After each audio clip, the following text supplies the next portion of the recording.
everybody. Welcome to the Aquarium's Northern First Seal exhibit. My name is Paul. I'm one of the trainers here at the Aquarium. And as soon as we've got everybody sort of situated where they need to be, I'm going to introduce you to our 5 Northern First Seals that are on exhibit today. Now that's Cordova. Hi. You have to wait for me to call you back. Come on. Cordova's going to hop up on the rock over there. She is a 13-year-old female. I'm going to be working with her during the presentation today. I'm sorry, sweetie. That's a loud throw. Isaac, can you get on your rock? Okay. I'll explain to you in a minute what we're doing. It's just going to take us a second here to get everybody where they need to be. Go to your rock, good guy. You go to your rock, and I'll try and actually get the fish to you this time. All right. Let's go. Get on your rock. Good boy, Isaac. On your rock. Forward.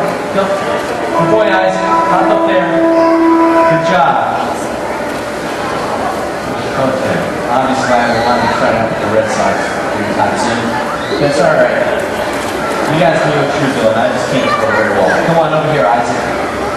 All right. Well, let me introduce you to everybody else. You come on up.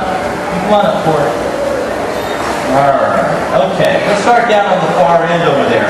That is Erin, and she's going to be working with 3 of our 5 Northern First Seals today. She has got the big guy, Baranoff, right there in the water behind her. He's a 13-year-old male. He's about 400 pounds right now. Males, when they reach their top weight, end up at somewhere around 500 or 600 pounds. This top weight is actually close to about 500 pounds, but their weight fluctuates quite a bit over the course of the year.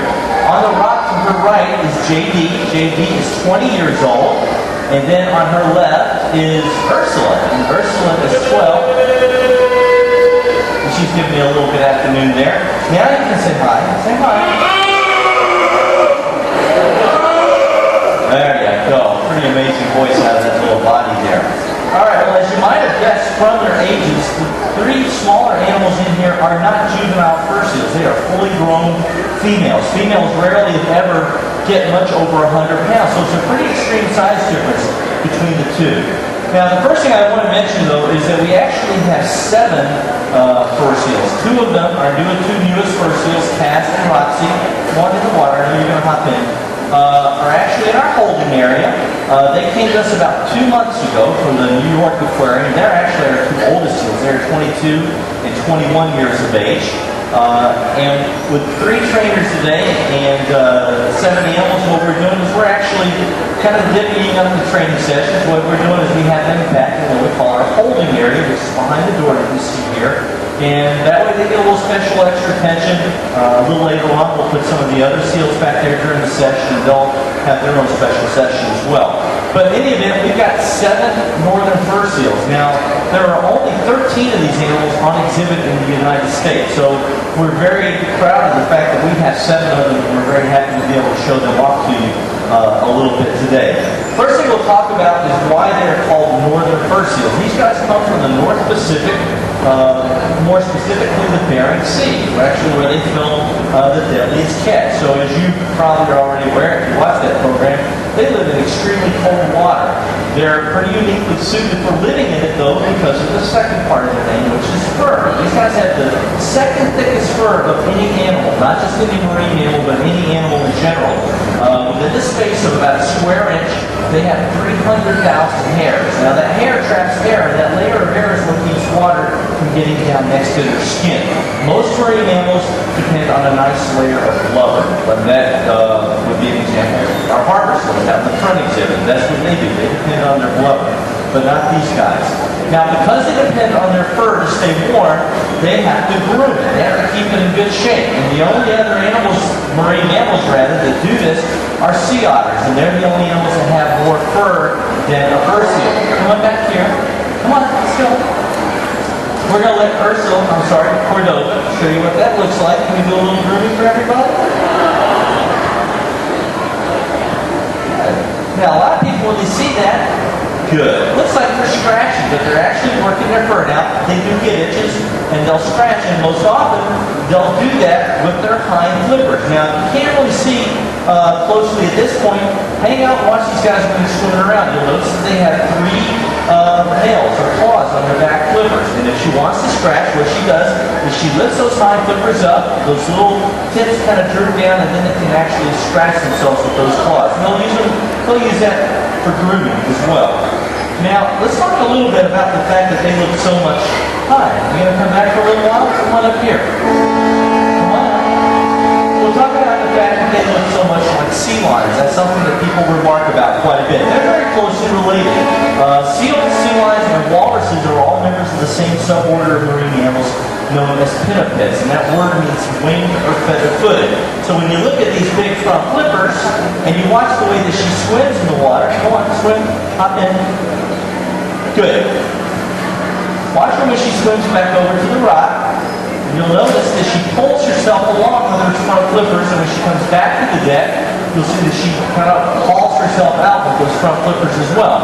Now, if you can see her in the water, she looks a little bit as if she's flying. So the word pinniped, which means winged or feather-footed, seems to make a lot of sense. Come on back, sweetie. So watch when she hops up on the deck here. Good, all right. Sea lions swim exactly the same way. Now, sea lions also get around on land the same way that these guys do. They all have the ability, up in there, to rotate their hind flippers underneath their body, and they've got big front flippers. And the two together, come on back here. And the two together allow them to do something that animals like our harbor seals can't. Come on up here for me. Come on up. And that's to walk on all fours. Come on, show them. Ready?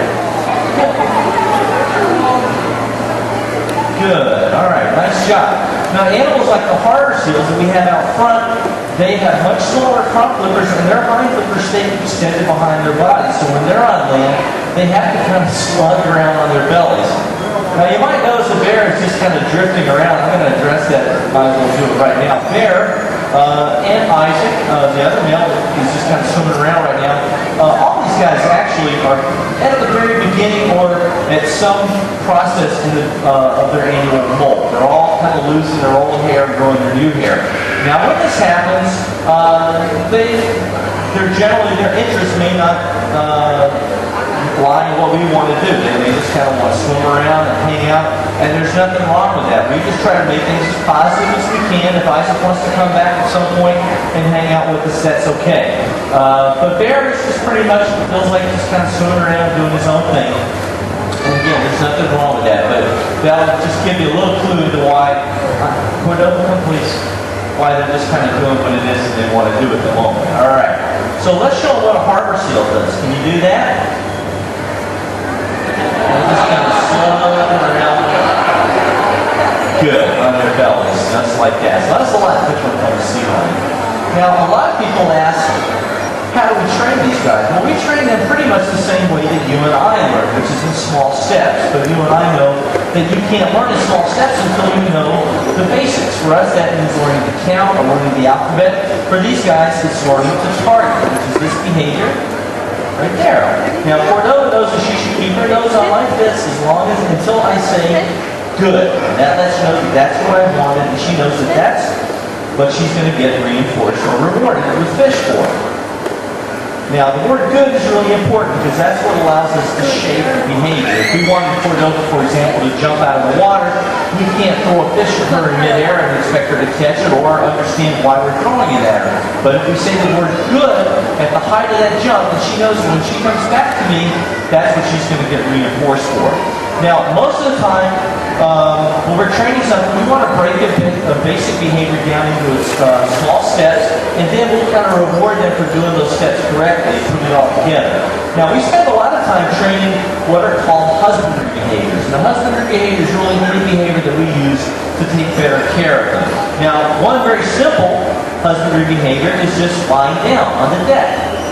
Now, Gianna and Camella are going to come down here. You guys come right down here next to her, and I'm going to let you guys see what she feels like.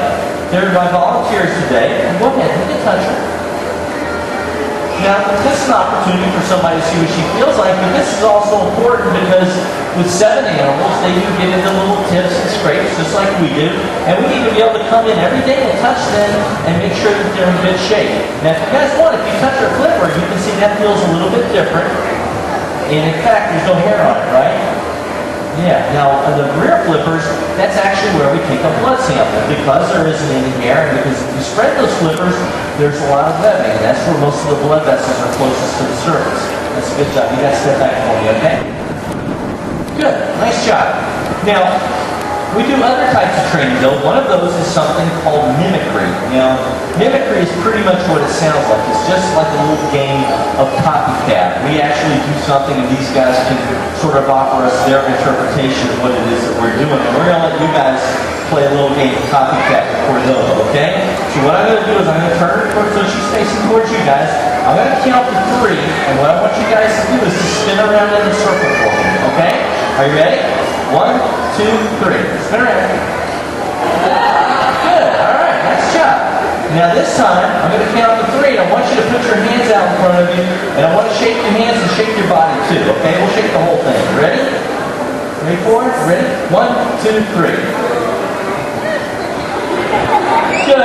Nice job. All right. So that's a little look at what mimicry training is about there. Now, you guys did an excellent job helping me out today, and Cordova's going to thank you by giving you a big kiss, okay? But she doesn't give kisses like normal seals. She gives kisses on the nose. So what you're going to do is you're going to lean over towards her. You're going to kind of point your nose out. Good. And she's going to give you a sweet little kiss on the nose. You ready, Gianna? Okay, you lean over. You lay into her. Give her your nose. Actually, point your nose out. Good. There you go. And one for you, Camella. You lean over there. Give her your nose. Good job. That's pretty nice, huh? Give them a nice round of applause for helping me out today. Good job. Thanks, ladies. Excellent. All right, well, we're just about done. We hope you enjoyed it. We hope you learned something about these guys.